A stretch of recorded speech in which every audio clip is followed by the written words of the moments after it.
اللہ الرحمن الرحیم۔ السلام علیکم ورحمۃ اللہ وبرکاتہ۔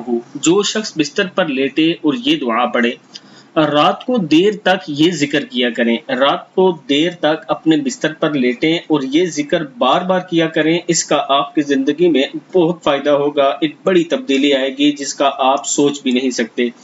ذکر کیا ہے؟ بسم اللہ الرحمن الرحیم۔ صحابی رسول فرماتے ہیں کہ وہ رسول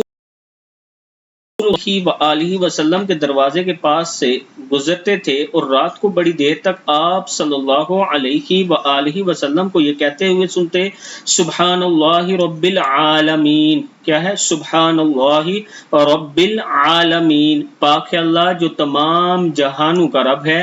پھر رسول اللہ صلی اللہ علیہ وآلہ وسلم فرماتے، سبحان اللہ وبحمدہ، پاک ہے اللہ اور اسی کی تعریف ہے، پاک ہے اللہ اور اسی کی تعریف ہے۔ رات کو یہ ذکر کم سے کم 100 مرتبہ پڑھ کر آج کل آپ نے فلسطینیوں کے لیے ضرور دعا کرنی ہے۔ سبحان اللہ رب العالمین جب ایک بار کہیں تو ساتھ ہی اللہ سے یہ کہیں، اے اللہ کرم فرما، رحم فرما فلسطینیوں پر اور امت کے حکمرانوں کو جگا دے۔ جب سبحان اللہ وبحمدہ کہیں تو پھر سے اللہ کے حضور ہاتھ جوڑ کر یہی عاجزی کے ساتھ دعا کریں، اللہ تعالیٰ کوئی محمد بن قاسم پیدا کرے یا عمر ابن خطاب پیدا کرے، اللہ تعالیٰ ہم سب کو ایک ہو کر جینے کی توفیق عطا فرمائے، آمین۔